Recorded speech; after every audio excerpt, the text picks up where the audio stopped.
to know many locals while waiting for you guys. Everyone here is living a self-sufficient life. I don't know how to describe it, but this place feels like the real dreamscape. Oh, at this rate, the family will be done for.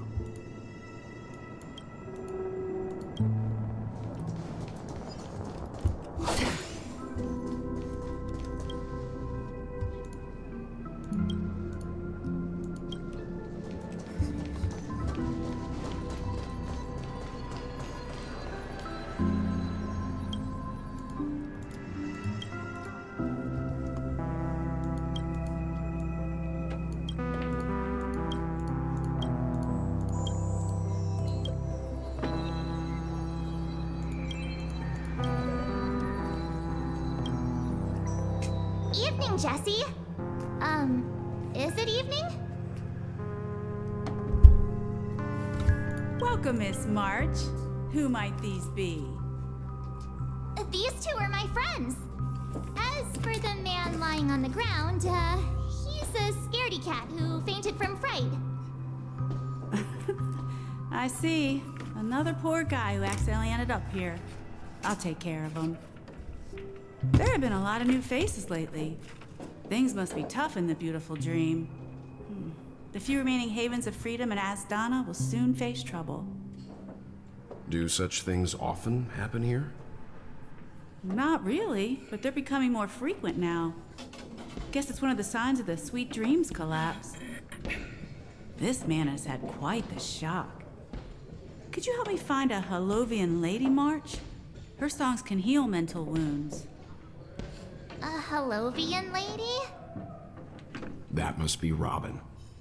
She's also here in Dreamflux Reef. Huh? Robin? But I thought she... Oh, right. If Firefly is here safe and sound, then it means Robin must be okay too. Misha is about to take us to her to find out what happened. But before that, let's meet up with Himiko. You were with her earlier, right? We met some stowaways in the residential area. Most of them came from neighboring star systems. I heard that places like Dreamflux Reef are scattered throughout the memory zone of Asdana, like islands in the ocean. They existed before the family arrived. I also heard that when Dreamflux Reef took shape, it was the center of all dreamscapes in Penacony. If that's true, it's no wonder there are so many similarities between this place and the Sweet Dream. Himiko must be gathering information. Let's hurry up and get going.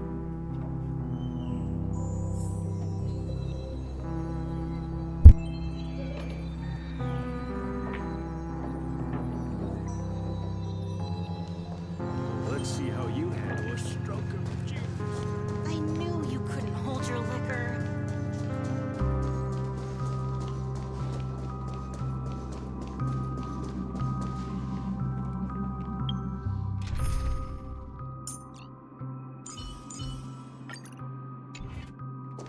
This is where we split up. She can't be too far away. So that's how it is. I never imagined we'd gather the remaining details here. To borrow Gallagher's catchphrase, what an unpredictable twist of fate. Himiko, here they are. Ah, perfect timing. Now that everyone's here, I'd like to introduce everyone to Micah, who's partly in charge of the Land of the Exiles. Micah, these are my companions. It's a pleasure to meet the Nameless. You know us? I've been keeping an eye on you since the day you arrived in Penacony. We would have met under more appropriate circumstances if Dreamflux Reef hadn't been isolated from the 12 dreamscapes. Please, allow me to formally introduce myself. I'm Micah, the Gravekeeper of Dreamflux Reef. Gravekeeper? Life in Dreamflux Reef is pretty liberating. Everyone here mostly keeps to themselves, without meddling in others' affairs. My daily task involves cleaning a few tombstones.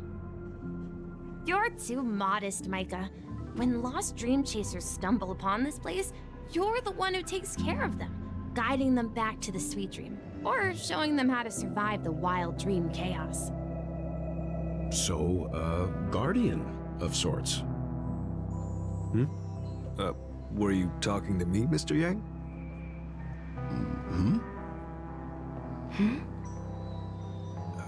On that note, Mr. Mika, which tombstones are you referring to? We didn't come across any graveyard when we arrived. They're actually just symbolic stones. But since you're curious, Mr. Yang, I'll take you there. I have a feeling you might find something of interest there. But before that, you have an important guest joining you. An important guest? Who could it be?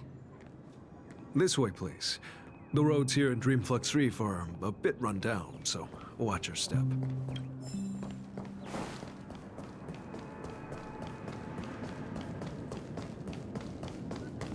I remember when this place was all hustling.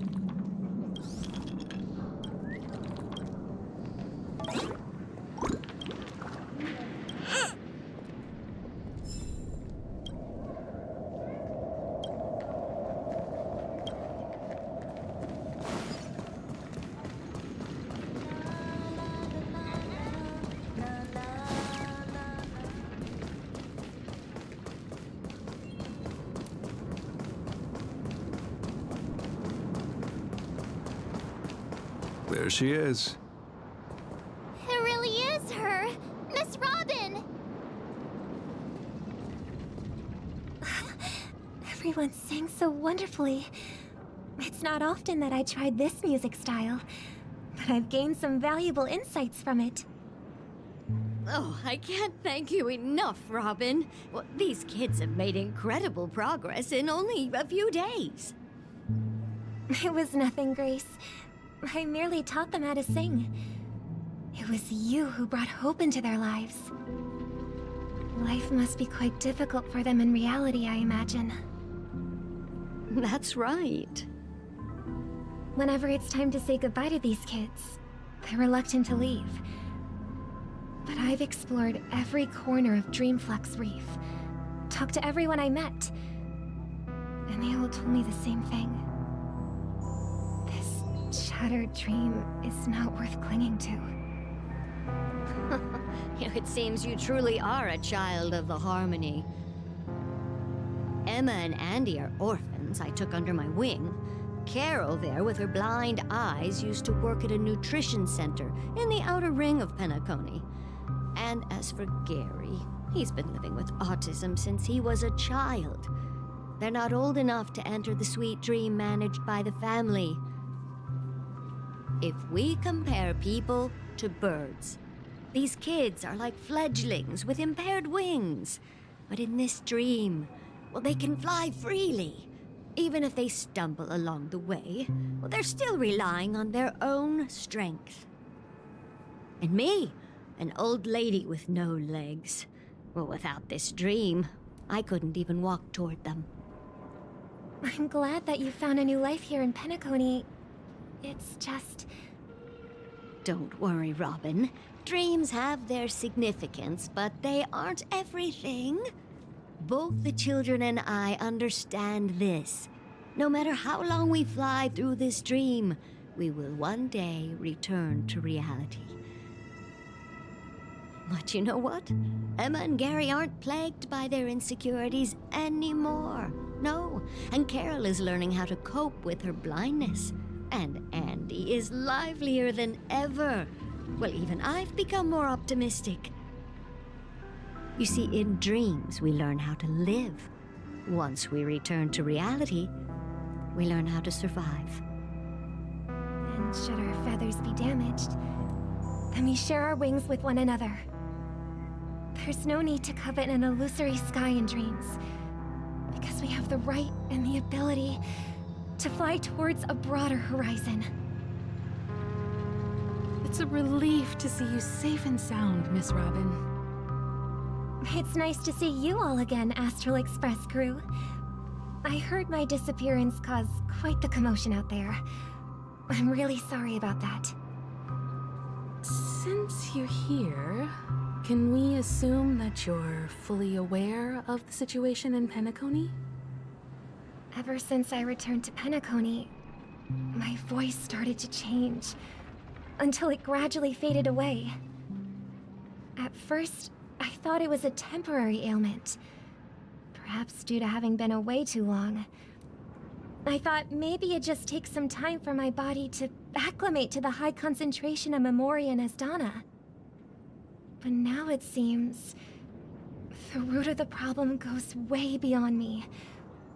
There are elements around me that don't align with the harmony. Losing my voice is just one of the signs of the Sweet Dreams collapse. The Sweet Dreams collapse. That memo keeper mentioned the same thing. So it's real. While I was away from Penacony, the boundaries of the 12 dreamscapes kept expanding outward. But whenever I mentioned the anomalies in my dreams, all the family heads refused to talk about it. Only my brother was willing to respond. Later, I discovered the secret letters from the IPC ambassador, which further convinced me that there are hidden secrets beneath the surface of Penacony. So, following the clues in the Oak family's dossiers, I found my way here. The land of the exiles, concealed by the family under the guise of death. A dream within a dream, where Penacony's past is buried. Hearing you speak, it sounds as if your voice has made somewhat of a recovery. I hate to admit it, but the harmony in this place resonates more broadly than within the Sweet Dream. It's regrettable, but the family has experienced betrayal.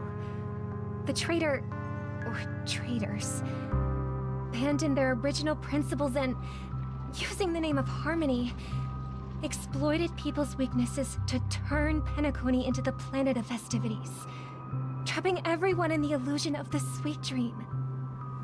This is not the strong defending the weak, but rather the strong exploiting the weak.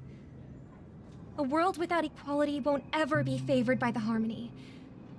And naturally, those voices blessed by them have lost the ability to sing. Could there be another force influencing the family's shift in philosophy, Miss Robin? Considering what happened with Acheron, it's difficult to conceive of another entity within the realm of the harmony capable of influencing everyone. Unless a power surpassing that of an emanator is involved. I'd heard about what happened to the Xianzhou Alliance, but as far as I'm aware, the family hasn't faced any such external interventions. Who knows? Perhaps I've just been away too long and missed something. Regardless, I cannot accept my home is moving towards the very opposite of what the harmony represents, while still claiming to uphold it. I must uncover the reason why Mikhail cut ties with the family, and who exactly it was who betrayed us all. Do you remember our arrangement, Mr. Micah? Well, here's my answer. I've decided to forgo my role, and never step foot on the Charmony Festival stage again.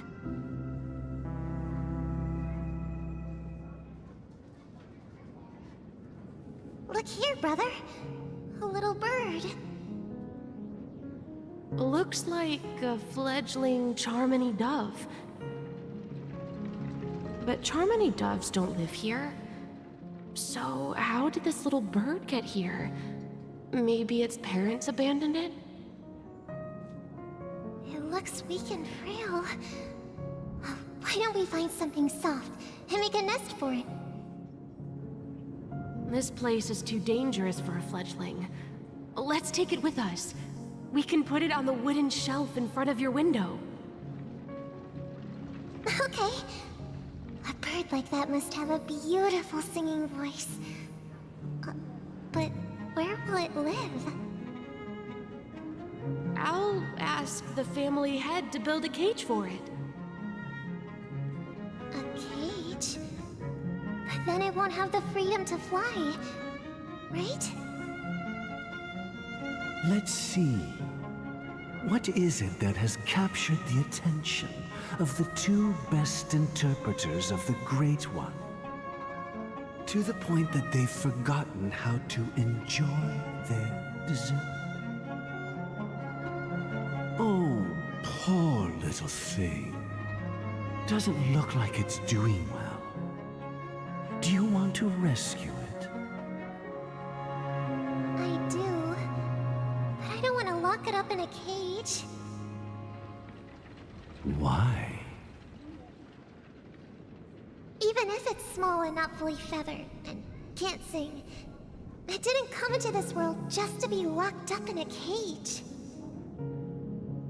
Birds, they should be flying free in the sky. That's quite the romantic idea. And what about you, a young scholar? Do you agree with your sister? I think she's right. But if we leave it out in the wild, it won't survive for more than a few days at best. Ah, I see. It seems our little scholar is still a bit unsure. Well, let me tell you youngsters a story.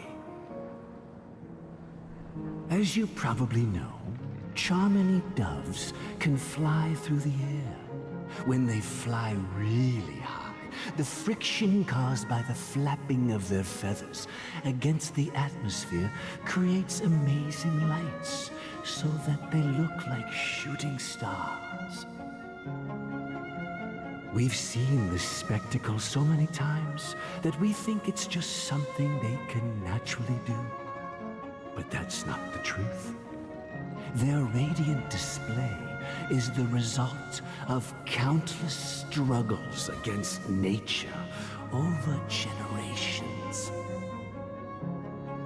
Their ancestors were too weak to survive on the ground, so to escape predators, they started seeking new opportunities in the air. After countless attempts by many generations, one of them finally figured out how to fly.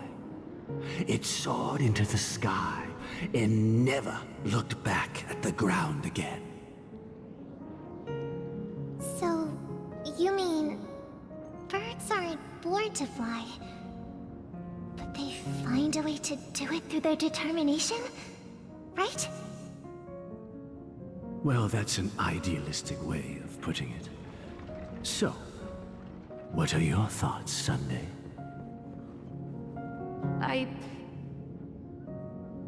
I think people believe birds are meant to fly because they've never seen those birds crashing to their death.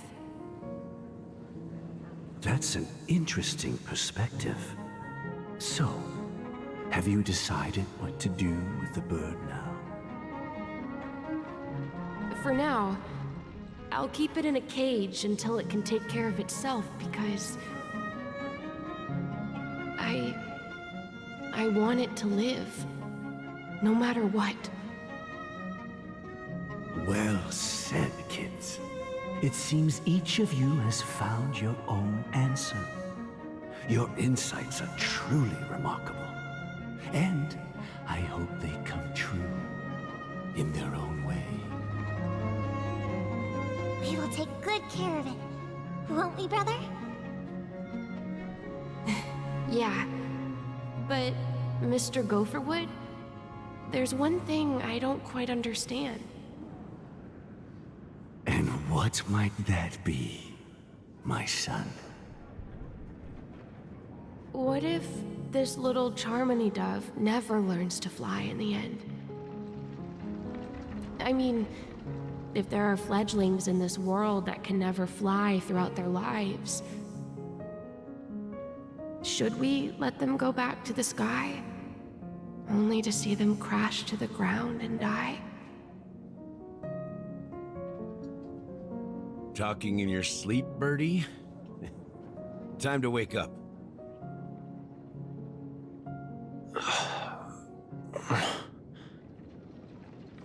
Huh? Need a hand? I'm still still alive? Yeah. Happy about that. Where is Robin? Tell me. Now. I knew that was going to be the first thing you'd ask. Don't worry, your sister is here, safe and sound. She's probably walking around the streets now. If I were you, I'd be more worried about myself. After all, right in front of you is the guy who just stabbed you in the chest with a dagger. If you wanted to kill me, you wouldn't give me the chance to speak. Just tell me your demands, lackey of the Watchmaker. So, you figured out who I am, huh? No wonder you had the guts to go against the Dream Master and the Four Families. Looks like I made the right choice. Choice? You are aware of my plan and see through my act. Time is running out, so let's drop the charades. I'm suggesting we cooperate. Cooperate? What makes you think I'd cooperate with you? The fact that the famous Robin has chosen my side. Plus, some clues about a traitor and a bright future for Penacony. Any of that catch your interest? I find it hard to believe a man who's full of deception. Fine, you don't have to trust me. What you should trust is the sense of justice inside of you. Show me Robin first. All right, as you wish. Here she is. Huh? What's your trick this time? Just kidding. I mean, this lady will lead us to Robin, right? And the crew, too. There are too many people who you owe an explanation. That'd be great. Please follow me, Honorable Oak Family Head. Now, all the actors are on the stage.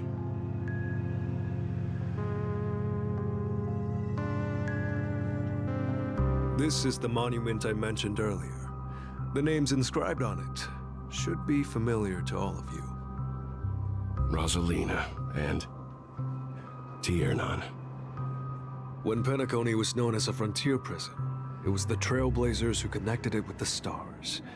They were the heroes who saved Astana, and their names deserve to be immortalized, not just on this small stone tablet, but in the annals of history for all of time. However, today, the planet of festivities is nothing but sweet dreams. That heavy piece of history is all a distant memory. Just like that prison. If their names are inscribed here, then that means... According to Micah, they died long ago. Rosalina was killed during the War of Independence. She ventured alone into the heart of the star system to investigate the flow of Memoria, but she never returned. Tiernan was a skilled gunslinger, strong and reliable. He led the people through countless battles, but he didn't live long enough to witness the arrival of true peace. In the decade following the war, Penacony faced challenges internal and external. To protect Astana, Tiernan took up the way of the Trailblaze and led the Lampmoth family to explore beyond the system, only to be surrounded and wiped out by the Swarm. Though I had expected as much, the tales of these heroes truly are sorrowful. True to the title of Trailblazer, they spent their lives venturing into the unknown. But what about this tablet? There are no names carved on it. When Dreamflux Reef was created, its owner was still alive. However, he insisted on erecting a monument for himself, saying that it will happen someday. Here we meet again. Everyone from the Astral Express. Robin.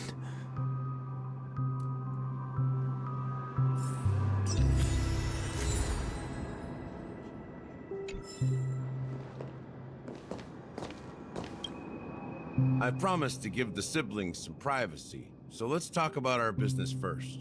What do you say? That sounds sensible enough. Since you went through the trouble of gathering the family heads, the crew, and the Stellaron hunters, I'm guessing you have something important to say, Mr. Gallagher? Oh? Is it that obvious? The look on your face is practically screaming, I'm the one behind all this. You're right, Mr. Yang. It is indeed time to come clean on everything. The siblings already know what they need to, and they've made their choice. But you, Nameless, arrived a bit late. So it's only fair that I answer your questions. Before we begin, let me reintroduce myself. I'm the founder of Dreamflux Reef, the deputy of the Watchmaker, and the one who sent out that invitation. As Gallagher, the history fictionologist, I humbly extend my greetings to you all. History fictionologist? So what, everything you told us was made up? Well, don't worry. Almost everything I shared was true. Well, except for the part about the family accepting me back. I double-checked with Micah, and everything he said about the family, the Watchmaker, and Mikhail is true. Thank you for your understanding. Now let's get down to business. I'm sure you're all wondering why I went through the trouble of setting up this battle for the legacy, inviting different factions and stirring up a ruckus all over Penacony. Well, it all boils down to something very familiar to all of you. The Stellaron. The Stellaron? But how is that possible? Penacony is a free-flowing interstellar hub. There are no signs of contamination whatsoever. You're totally correct. So, care to take a guess at what that means?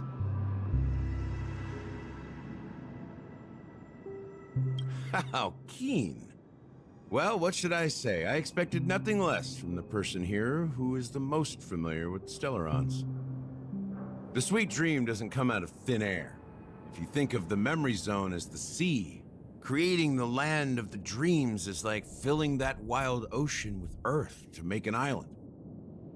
To achieve this feat, without the help of an emanator of remembrance or enigmata, the only way is to use a Stellaron. And that's not something you can achieve with a simple wish. It requires vast quantities of knowledge, time, and manpower. I'm sure you get what I'm hinting at.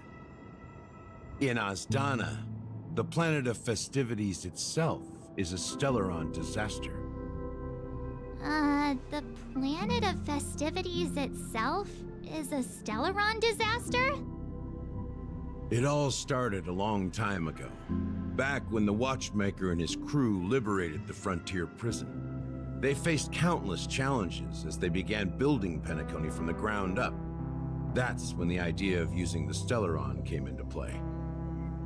The Stellaron first entered the Azdana system during the war. The Nameless warned everyone against the folly of attempting to tamper with such a power, and most heeded their words. But there are always people in the shadows with ulterior motives. The turning point came after Tiernan's death. With two of the Nameless gone, the Watchmaker had to go to the front lines. It was at that moment his rivals saw an opportunity. By the time a representative from the Montour Systems family arrived at the Watchmaker's call, the Stellaron had already been activated and was seeping into the primordial synesthesia dreamscape. And I suppose the family happened to possess the knowledge to seal the Stellaron? Not just that.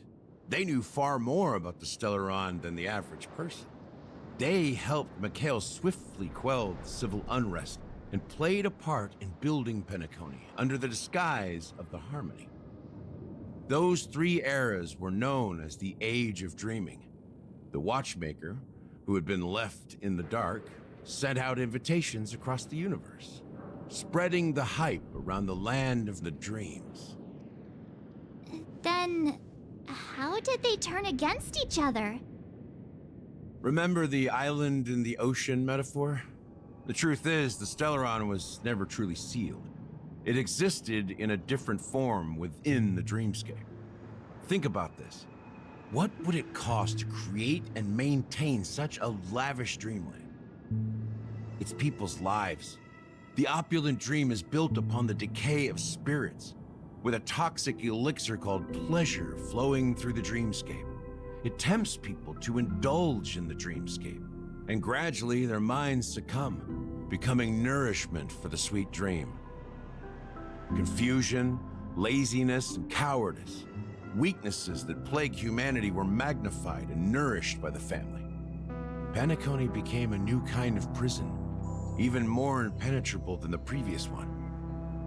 Sadly, we realized this far too late. By then, the family had a firm grip on Penacony, swiftly quelling any opposition that arose. At my wit's end, I had to use the power of the Enigmata and sought refuge in this chaotic realm. Over the years, I created a meme within this dream for our use. Dormancy. That's its real name. We exploited a loophole. You see, regular people can't fall asleep again while they are inside the dreamscape. So this is the true meaning of the impossible. You sent out invitations in the Watchmaker's name to find forces capable of resolving the Stellaron disaster and draw them into Penacony to uncover the truth. It's not just that. Above all, I wanted to see what happens when the major factions engage in a struggle for the legacy. Since this is the Watchmaker's first announcement in decades, the traitor within the family is bound to reveal themselves. So, the legacy is just a facade. If you want to consider the Stellaron as the legacy, I'm totally fine with that. If that's the case, where is the Stellaron now? That's a question for Mr. Wings. The Stellaron is still under the family's control, and as the head of the Oak family, I'm sure he holds all the answers.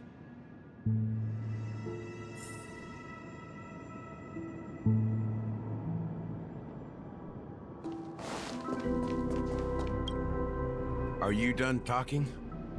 So, will you tell us where the Stellaron is?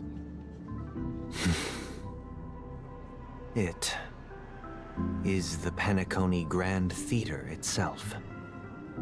As I suspected, it's the embodiment of the family. The edifice that first materialized within the Sweet Dream. That's what turned Penacony into its current state. As for the person who employed its power, it is in fact Mr. Gopherwood, the current Dream Master. Well, that was easier than I thought. Did you conduct your own investigation already? Correct. When I was trying to track down the person who murdered my sister, apart from you, Gopherwood was my second suspect. Confronting me first turned out to be a smart move on your part. I didn't have other options. The Dream Master has been elusive, and even the heads of the families can hardly get an audience with him. Moreover, Mr. Gopherwood has been kind to my sister and me. And I didn't want it all to end like this. What do you mean by that? To be honest, my brother and I are also victims of the cancer of all worlds. We grew up as orphans, and were adopted by the family when they came to help. Mr. Gopherwood recognized our potential and brought us to Penacony. But I can't just stand by and watch Mr. Gopherwood become an enemy of the Harmony. I won't use my voice to support an evil cause. I won't step on that stage and sing, no matter who the traitor is, or what orders they give me. I won't let the Charmony Festival become an event that destroys Harmony itself, or the paradise in our dreams. Indeed. For the paradise in our dreams. As the head of the Oak family, I'm responsible for ensuring Penacony's promising future. Robin and I will head into the Sweet Dream and confront the Dream Master. And if it turns out that the family has truly strayed from the Harmony, I'll fight alongside you. We'll put the Charmony Festival on hold and make sure Mr. Gopherwood pays for his blood debt. The enemies you are about to face aren't like this old dog here, who can barely even bark. Since our interests are aligned, why don't we team up? Maybe, just maybe, we'll have a shot at success. We have always been following in the footsteps of our nameless predecessors, and there's no reason to stop now. Yeah, we Nameless won't back down from a challenge. Isn't that right, Miss Trailblazer?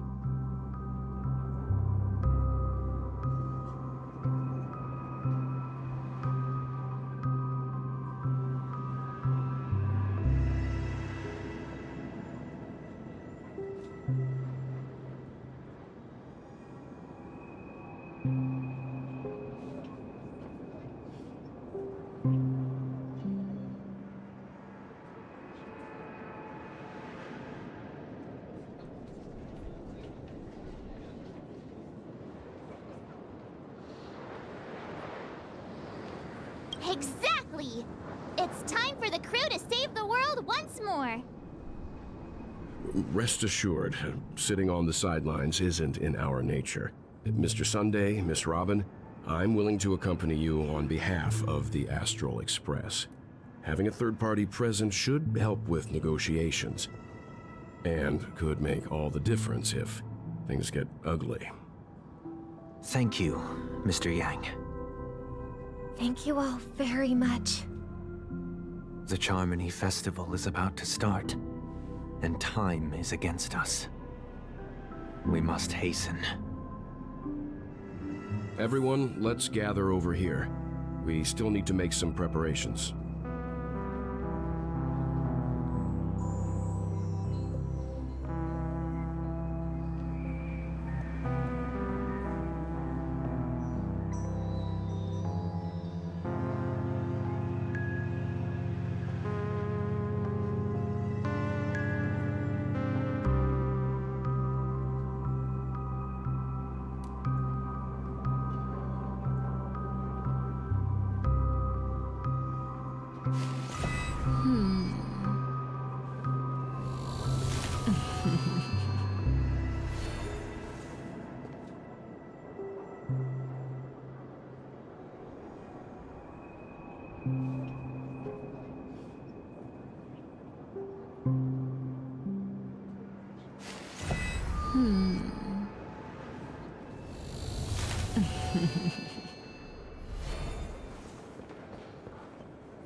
I may have been quick to step up to the plate, but confronting the Dream Master could be a very dangerous affair.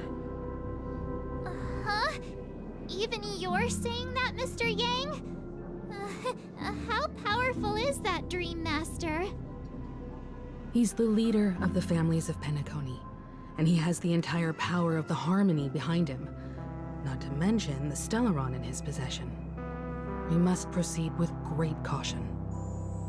Maybe you can just stay behind this time, Mr. Yang? No, that won't do. Even if we count Robin as an ally, something felt off about Mr. Sunday just now. Although, I can't quite put my finger on it. I have to make sure he won't turn against us when things start to get dicey. You're still carrying the keepsake the IPC envoy gave you, right? May I borrow it for a moment? Huh. I knew it. As I suspected, this chip Aventurine gave to you is actually a miniature transmitter. If I'm right, he intends to use it to track your location or contact you when needed. As it so happens, this may actually be of some use in the current situation. Aventurine? Is he still alive? And what does he have to do with our mission to confront the Dream Master? Remember what I said earlier? Working with the IPC is a way to keep the family in check. If negotiations go south and the family show their true colors by going after the Stellaron, I'll use this transmitter to send a message to the IPC. It'll be just the opportunity the IPC ambassador was hoping for. The only question mark in all of this is Aventurine's current status. But the IPC is always listening, especially senior strategic investment department heads like him. Getting the message across shouldn't be a problem. Good luck to you, Welt. Well, you take care too. If anything goes wrong, don't worry about me. Just make sure to seal the Stellaron. Spoken like a true hero. Even if the Dream Master is innocent, the family's corruption runs deep. I won't make the same mistake Mikhail did. Let's wish him the best of luck. Don't you have something else to tell us, Gallagher? Why would you say so? Before we departed, the conductor asked us to inquire about the 3 nameless in Penacony. We've already collected intel about Rosalina and Tiernan, so the only one left is legwork. If I'm not mistaken, we've already met him somewhere, haven't we? It's not enough to say meet, but the answer is pretty obvious. After all, I've hinted at it in quite an evident way. I've been watching over you ever since I received the reply from the Astral Express, and I've seen the great effort you all put into linking different realms together across the cosmos. And now, after getting this far all in one piece, you have truly proven yourselves. Miss Himiko, were you the one who repaired the Express and got it sailing through the cosmos again? Yes. And you two, young Nameless, you have very interesting life stories and extraordinary skills. I don't know much about my life story, but I do have extraordinary skills. You're full of energy. Please send my regards to the conductor, Pom Pom. Please let them know that their friend had fond memories from his time aboard the Express, which he reminisced on every time he had a good drink. As for the last Nameless, he embarked, disembarked, and embarked again, traveling in a great circle, ending up back where he started. On his deathbed, he told me to find the Astral Express and deliver an invitation to the future Nameless. He left behind a special gift, a true legacy. Something that belongs only to the successors of the Trailblaze. Come with me. Now is the time to reveal it.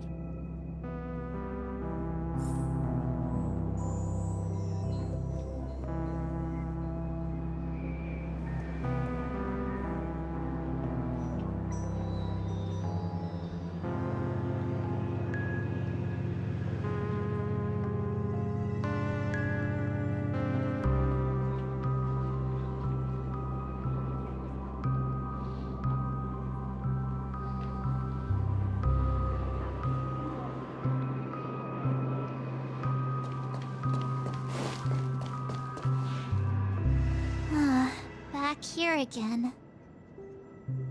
Sometimes I feel like you're still alive, old friend. Like you've still got so much to say and do.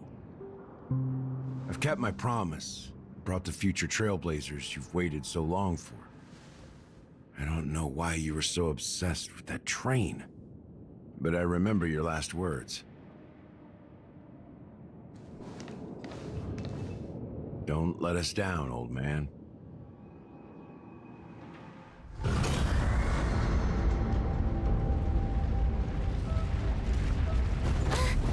What's happening?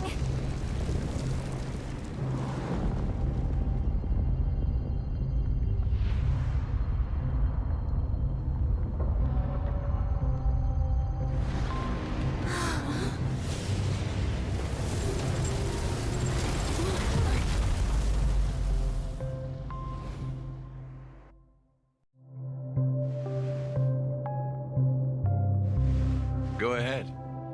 His resting place lies in the garden up ahead. The first and last nameless of Penacony. Mikhail Char Legward, the Watchmaker.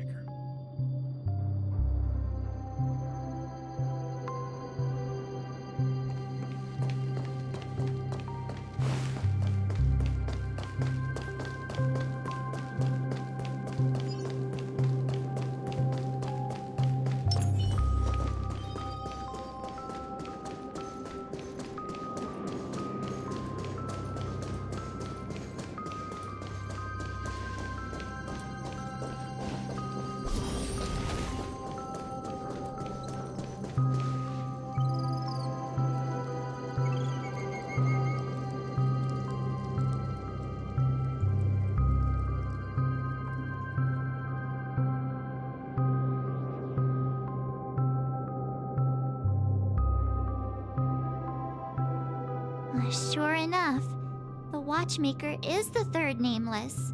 Even I could guess that one. The legacy he left behind was a dream bubble. I believe inside that bubble, there's something that holds meaning only for the nameless. After all, when I checked its contents, I found nothing inside. Maybe some Trailblaze runes? Even more mysterious than me. Well, let's have a look.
Wait, what's going on?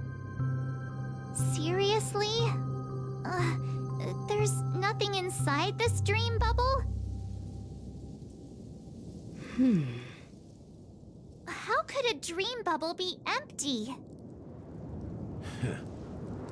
Just as I suspected. That old man always had this strange belief in the nameless and the trailblaze. And I never understood where he got that confidence from. Especially since he never managed to get in touch with the Express while he was alive. I could never figure out what was going on in that old man's head. But this empty dream bubble is so typical of him. He was always full of weird fantasies, an incomprehensible romanticism. That mischievous old man. Well, I didn't expect him to leave anything concrete behind anyway. Don't think that's the case, Gallagher. I'm sure Mikhail has left us the most precious thing of all. Don't start getting all philosophical on me, all right? Just as Mikhail believes in the nameless of the future, we unconditionally believe in the nameless of the past. How could they leave with regrets for the future when they were ready to dedicate their lives to the land they loved? There must be something contained in this dream bubble. It's just we haven't figured it out yet. You also have faith in the Watchmaker, don't you, Gallagher? Well, I'm a follower of the Enigmata. My philosophy forbids me to have faith in anything. That's why I understand what faith means in the path of Trailblaze. And I also want to know what he left behind. I'll leave it to you guys then. Can I borrow your pet? I need to make a trip back to Golden Hour and check something at the Dreamscape sales store. It's for Mikhail, and for the future of Penacony.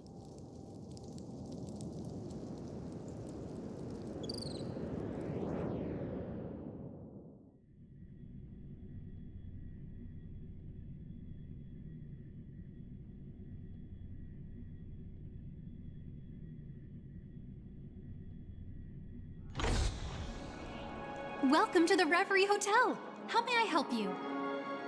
Greetings.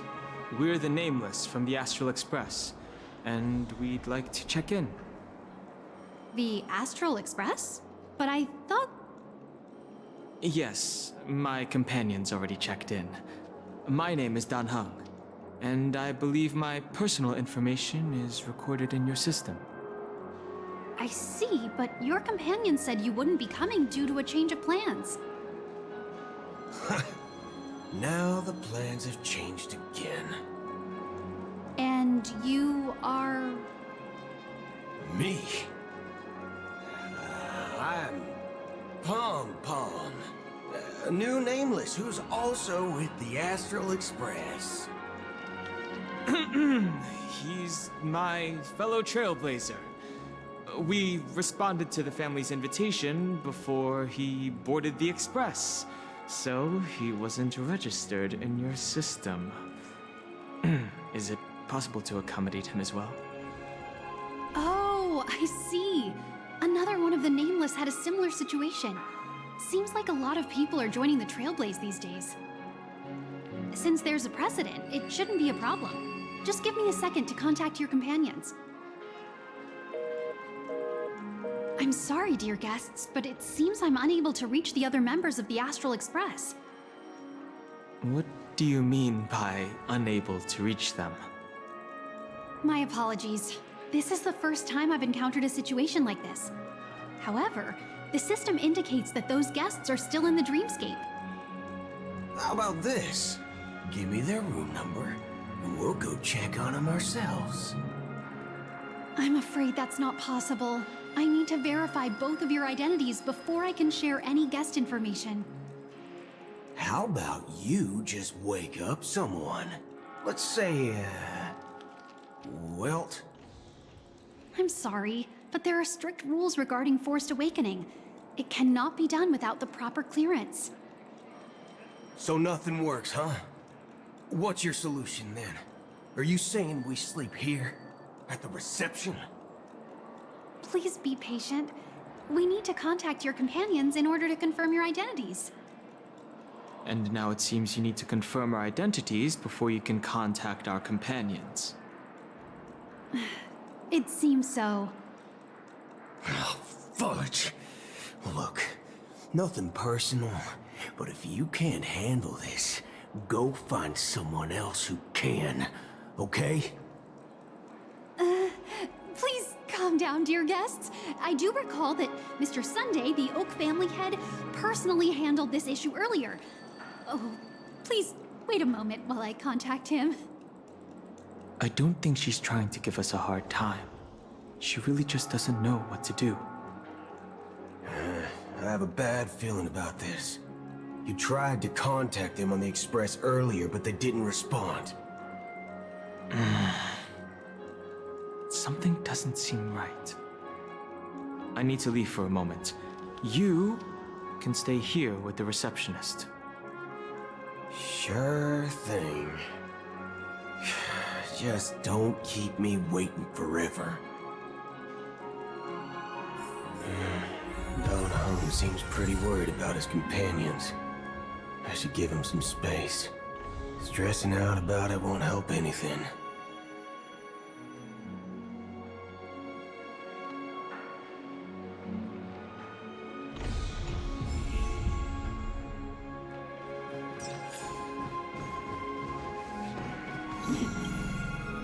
The Charmony Festival is about to start! I'm so excited! Hey! You guys here for the Charmony Festival too? Well, I didn't come all the way here specially for the festival. Honestly, I don't really even know what it's about. But I heard it's a lot of fun! Well, back in my homeworld, Anaria, we have festivals like that all the time. My dad threw me a birthday party one time that was just as extravagant as the Charmony Festival. Oh, come on! The Charmony Festival is a once-in-an-Amber Era event! How can a birthday party compare? Well, you never know, right? Maybe on her world, birthdays only happen once in Amber Era. Anyway, let's forget about that. Have you heard about the, unsettling things happening in the dreamscape? Unsettling things? What could possibly go wrong? It better not ruin the Charmony Festival! I've been looking forward to it! Relax. With a big event like this, there's bound to be lots of gossip and rumors.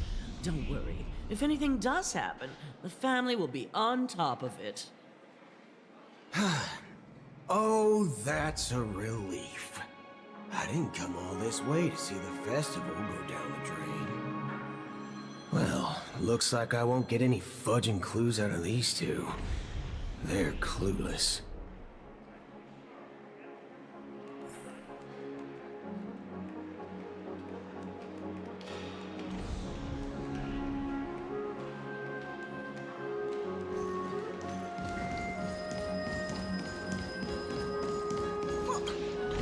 Greetings! I'm Cody of the Bloodhound family, head of security for the hotel.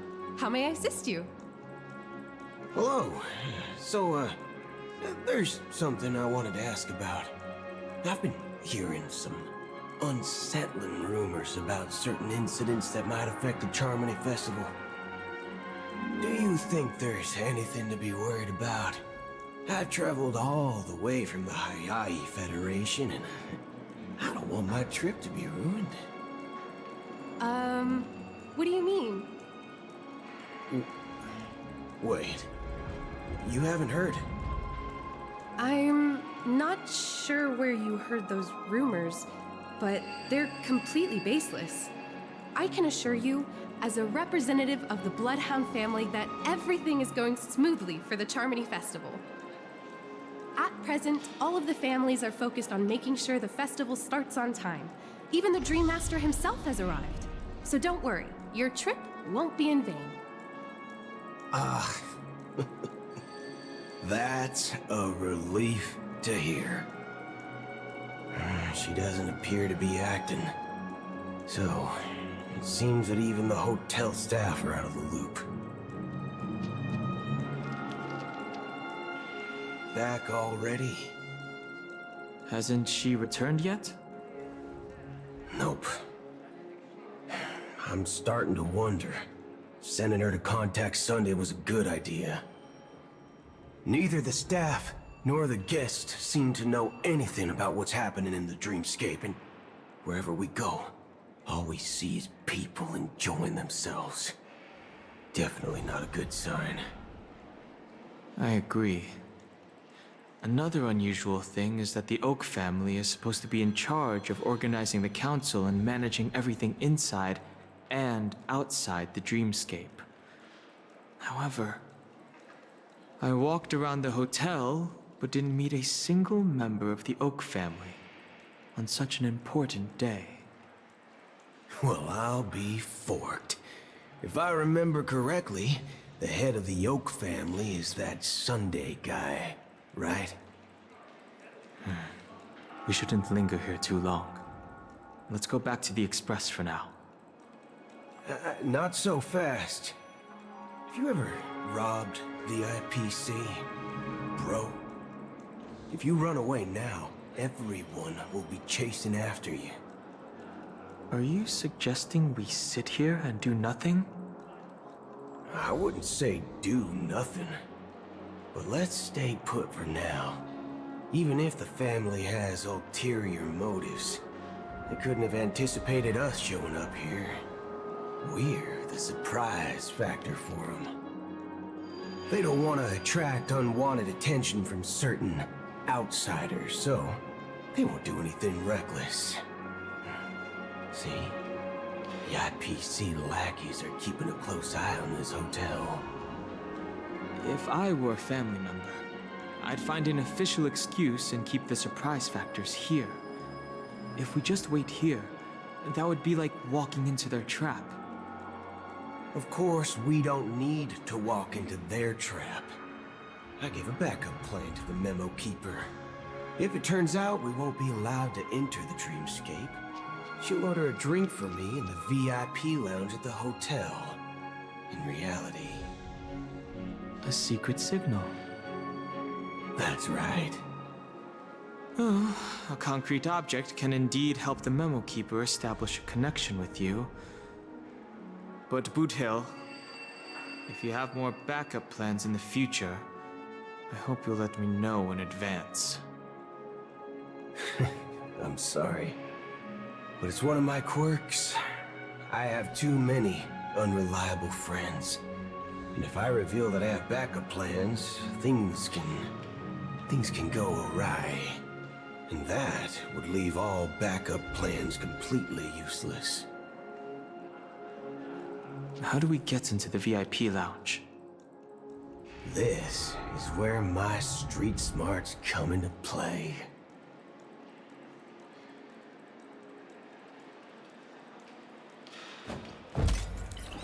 Well, face recognition failed, you lousy robot.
You're the lobby manager, right? Yes, I am. How may I assist you? We're the Nameless from the Astral Express. We wanted to check in, but there's something wrong with your system. The lady at the front desk said she would contact the manager, but now she's nowhere to be found. Now, we've been waiting here forever, without any food or water. What the fork, man? Is this how the family treats its guests? Is this your idea of street smarts? Starting an altercation? It's called standing up for your rights. I apologize for the inconvenience. Please wait while we try to contact Mr. Sunday. I'll arrange 2 premium seats in the VIP lounge so you can rest there while you wait. See? Just like that. Just don't call yourself nameless next time. Wow, this bar's something else. Certainly worthy of the planet of festivities.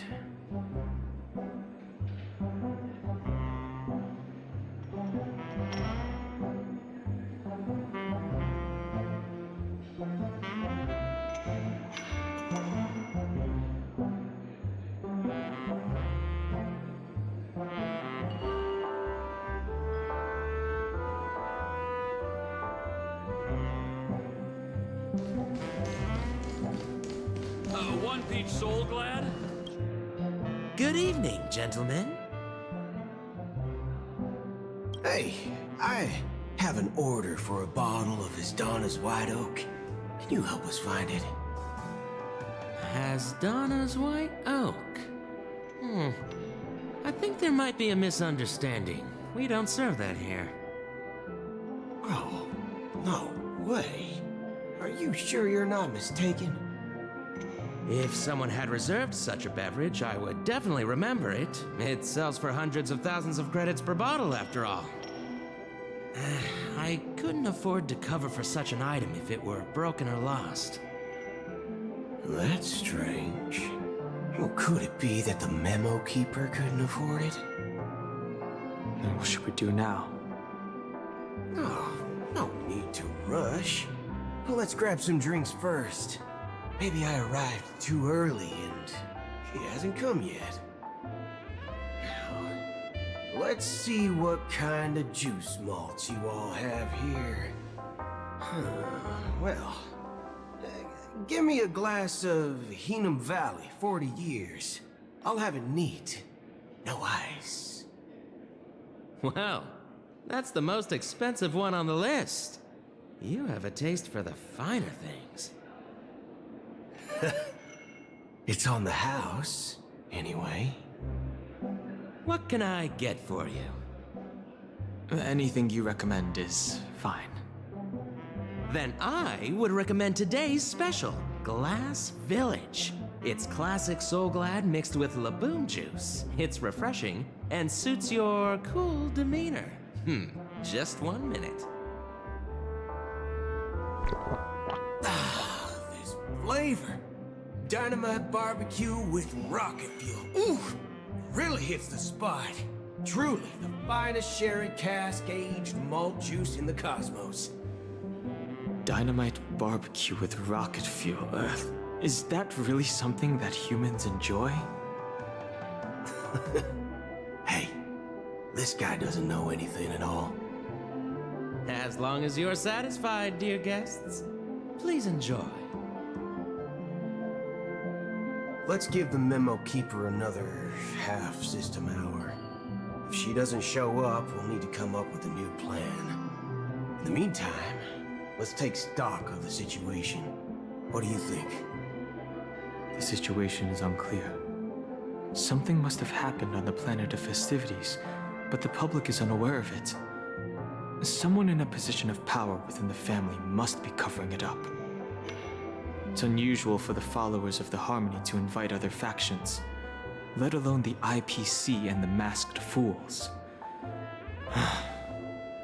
If what you said about the Emanator of the Nihility is true, the situation in Penacony is a little complicated, to say the least. Actually, there's something else I'm concerned about. Regarding Acheron. As you know, the faction that follows the path of the Hunt are some of the most dangerous folks in the cosmos to mess with. I mean, who in their right mind would impersonate the Xianzhou Alliance or the Galaxy Rangers?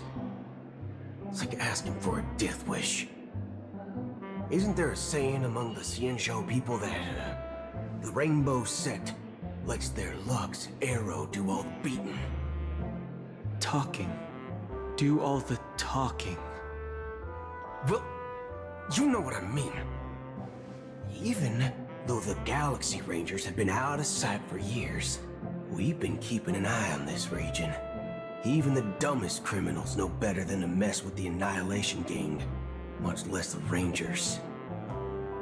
But that Acheron lady, she doesn't seem like a lunatic at all. On the contrary, she's highly logical and organized. She knows exactly when to hold back and when to strike without mercy. And do you believe that someone like her would have an ulterior motive for impersonating a Galaxy Ranger? I'm not entirely sure, but I do have my suspicions. Maybe she knows a Galaxy Ranger, or perhaps she's trying to lure us out for some reason, which I can't figure out. Anyway, what worries me more are the anomalies within the family. They've summoned followers from various paths for the festival. No matter how generous such a gesture is, this move seems highly unusual. Unless the invitations weren't sent by them. If that's the case, it's even more intriguing that the family insists on organizing the Charmony Festival, despite the chaos. Maybe it's Shipei the Harmony pulling the strings. You find it beyond human understanding because it wasn't arranged by humans at all. People do stupid things out of irrational impulses.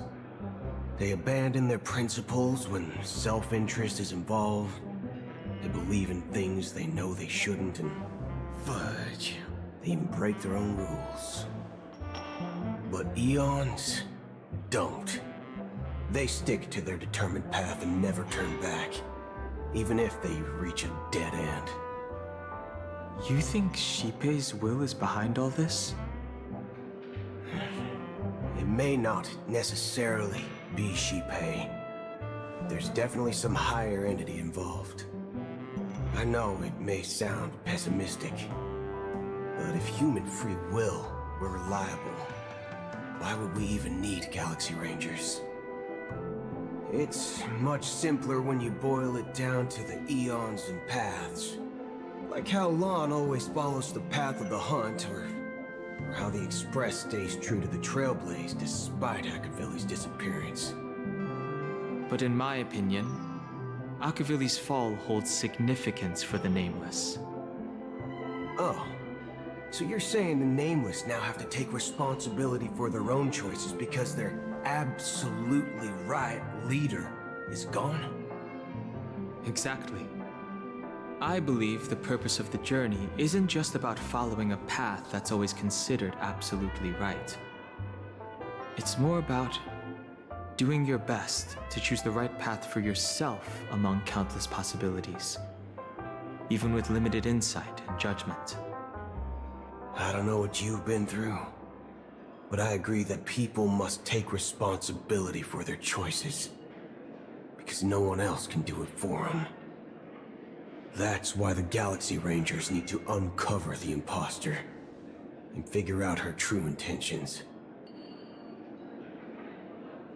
Just in case, I have a backup plan if the Memo Keeper doesn't show up. This is my final backup plan. I promise. You sure have a lot of cards up your sleeve. Well, going back to my old career would make things a lot easier. By the way, when you were walking around the hotel, did you happen to see any important-looking guests? What's your plan? It's simple. We just grab some hostages and use them as bargaining chips with the family. Or maybe we can even take their identities. No need for that. We'll return to the Express now. Wait. Are you getting scared? Draw your weapon. Let's make a big scene.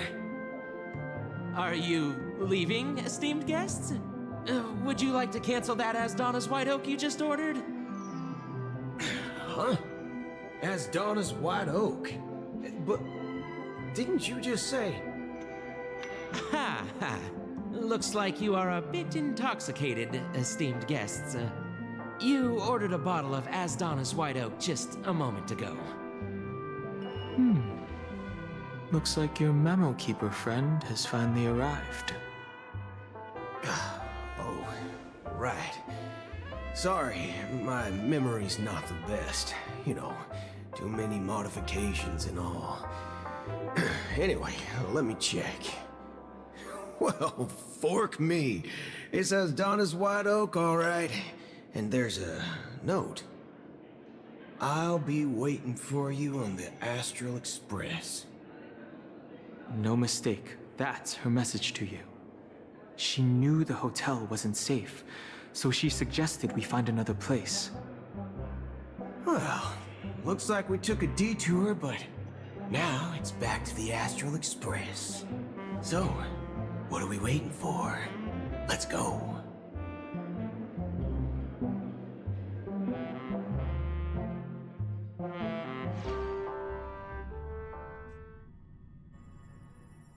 You're back? 2 guests just boarded saying they were looking for Boot Hill, so I told them to wait in the parlor car. Oh, just in time. 2 guests? Yeah, or 2. Look, we welcome all passengers on the Astral Express, but sneaking in like that, you have no regard for etiquette. My apologies, conductor. It was an oversight on my part. I assumed you were already acquainted with the garden. Given the chaotic situation in Penacony, the Nameless are the only ones we can truly trust right now. You are the memo keeper. Pleased to meet you, Dan Hung. I've seen you in others' memories. And as for Boot Hill, this is our first face-to-face meeting. I hope you enjoyed that bottle of Astana's White Oak. You sure have a refined taste. Finally, Memo Keeper. Well, let's cut to the chase. Spill everything you know. That's precisely what I intend to do. But before that, please allow me to introduce myself.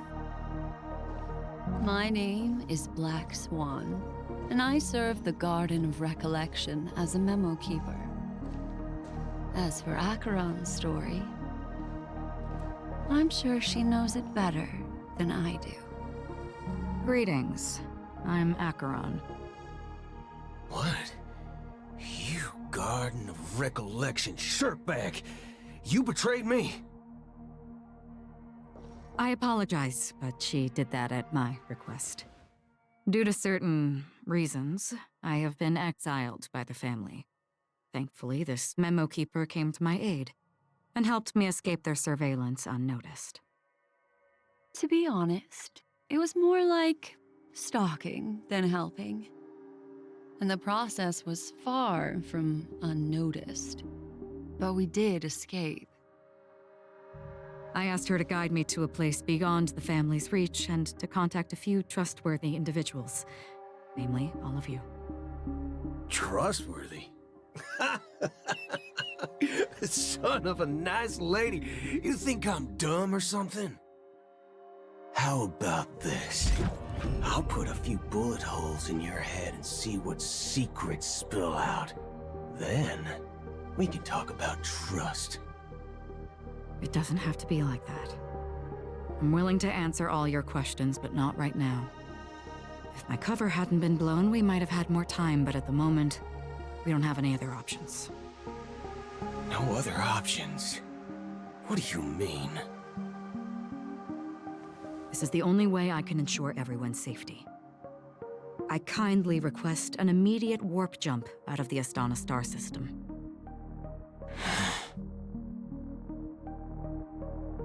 This passenger is requesting... As far as I can tell, she's not a threat and seems to be telling the truth. I've briefly traveled with your companions and know their whereabouts, Dan Hung. Please rest assured, your nameless companions are safe, but they need our help. As for Boot Hill, you may have guessed. I've been waiting for you. Galaxy Rangers are known for their elusive nature and limited contact with each other. So this was the only way I could reach out to you. Only by doing this can I find a true Galaxy Ranger and fulfill a long-standing promise. To return his relics to their rightful owner. Someone once told me that every rainfall is like a gift from the heavens, a sign of their mercy upon the world. Raindrops are said to be the tears of the gods, shed in response to the sorrows of the world. Their constant pouring is a reminder that the gods haven't abandoned us yet. So, how long has this rain been going on for? I used to believe, just like you, that it would eventually stop. Years and decades passed. And in the end,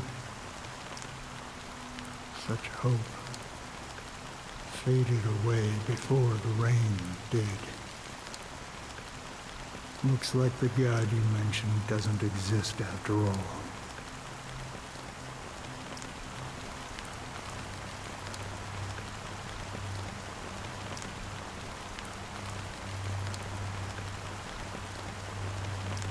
Well, let me share a story with you.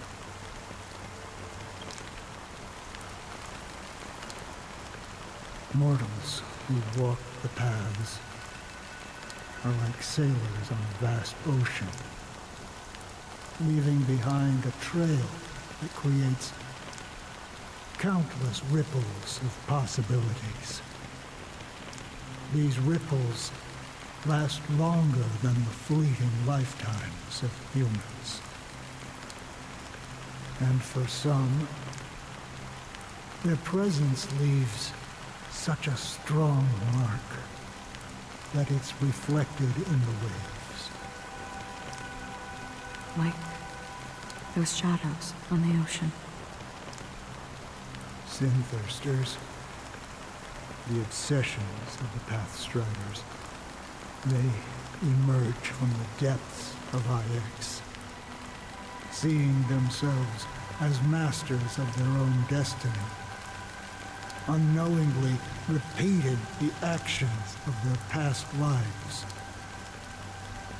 They emerge from the nihility and head toward it, leading purposeless lives. However, these hollow phantoms, they were once my dear companions. A group of Galaxy Rangers. Are you watching over them? Watching over them? No. I'm guiding them toward transcendence. It was a brutal war. A crusade that shook the universe. The universe witnessed the fall of Zulo, the Lord Ravager, but it came at a price. A price so hefty that only those who were there still remember. The unwavering determination of the Hunt followers persists even in death. So someone must guide these lost souls to their life beyond. They were heroes in their time, and they shouldn't be reduced to mere puppets of nihility. As for me, I've suffered too many losses on that battlefield to advance any further. And that makes me the most fitting person to carry out this task. But you know, these sin thirsters, they're not who they used to be. Does this seem pointless to you? Well, some tasks have to be done, even if they are pointless.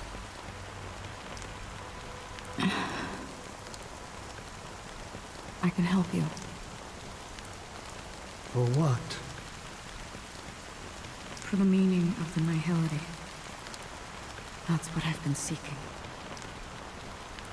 I see. After all, this realm is off limits to ordinary souls, right? Thank you, stranger. I wish that you find what you seek. Before we part ways, I have one more question. It is true that their actions and even their entire lives may seem pointless from our perspective.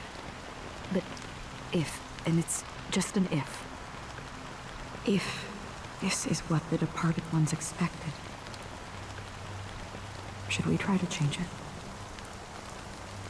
A good question. And a profound one. I don't know the answer. What I do know is that one day, I too will pass away. And when I bid farewell to this world, someone will stand at my grave and place a bouquet of flowers on it.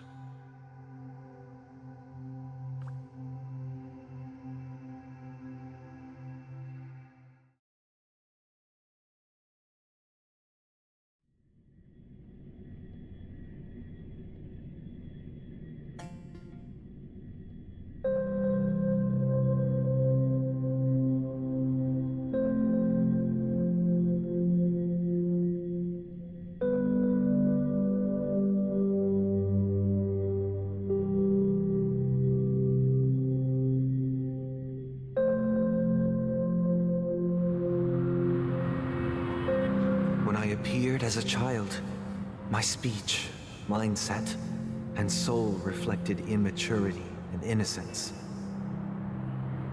As I grew into adulthood, I left behind my childlike side.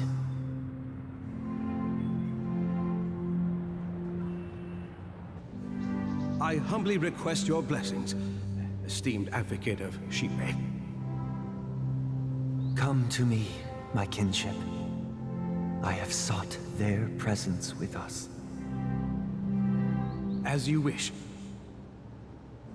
I have faithfully served the Alfalfa family for nearly a decade, promoting the path of the harmony to the best of my ability.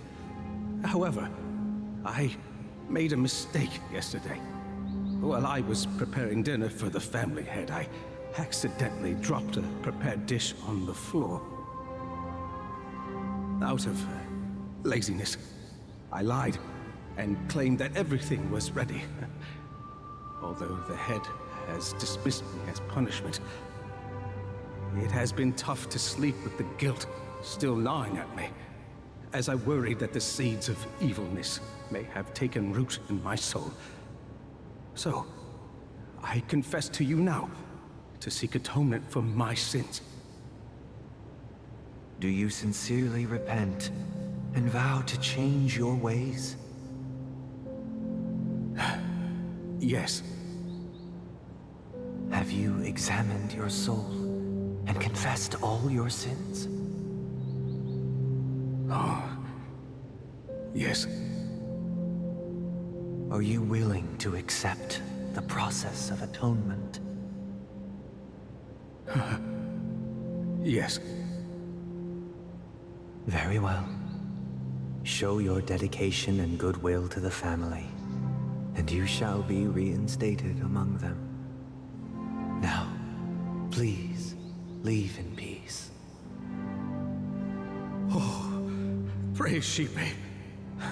And thank you, esteemed advocate. Next, please step forward. I wholeheartedly confess to you. Please, pardon my sins. Rest assured, I have implored their presence to be with us. As long as you are sincere, absolution will be granted. Oh, great. You know, I arrived in Penacony as a stowaway. I sold everything to get a ticket. My house, my land, and my 2 children. I see. Please, go on. My children were starving, and I hoped they'd have a chance at survival if they became slaves here. If I can strike it rich here, I'll lift them out of that situation and give them the life they deserve. But the Bloodhound family got wind of it. They're on my tail, hunting me down. I thought I could bring my kids here. It was all my fault. All my fault. The family is ready to forgive all sinners. I'll ask the Bloodhound family to cease their pursuit. You don't need to live in fear anymore. Oh, thank you. Thank you. I'll work my hardest to redeem my children and make them part of the family. Praise the harmony! Next, please step forward. Hey! Long time no see, Mr. Sunday. The most esteemed individual in Penacony, and the next leader of the Oak family, right? I have sought their presence with us. Let us proceed. Sure, let's just get this over with. I have sinned, please forgive me. I wasted half a pizza at breakfast, and a bottle of Soul Glad. That's it. Nothing more. Can we wrap this up? I've got a robo-ball game to catch, you know? Do you seek to atone for your sins through good deeds? My sins? I'm starting to sound like a saint, huh? Well, let me tell you something. Neither the family nor you have the right to judge me. You think nobody knows what your precious family has done? About the watchmaker? Huh? Don't kid yourself, Featherbrain. Those dream chasers might be fooled by your act, but don't fool yourself. Before you start spouting off your holy verses, answer me this. Where does the power of the Oak family come from? And your power? What makes you think you can sit there all high and mighty, looking down on everyone else? Well, I've spent enough time in confession today to enter the Harmony's paradise, right? Then I'll take my leave. Good luck with your election, and, don't make me regret my investments in you.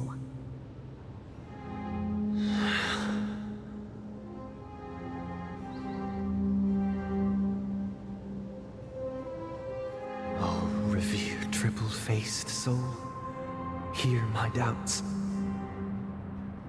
Who can judge the strong when their power hides their crimes? Who can vouch for the weak when they will pay any price to survive? Who can comfort the purest souls when even they get led astray? If the strong defending the weak is truly the foundation of paradise, then who is responsible for the suffering and anguish in this wretched world?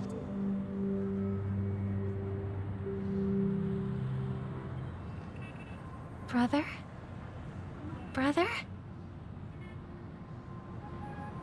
Brother, are you all right? Fine. I've been working long hours.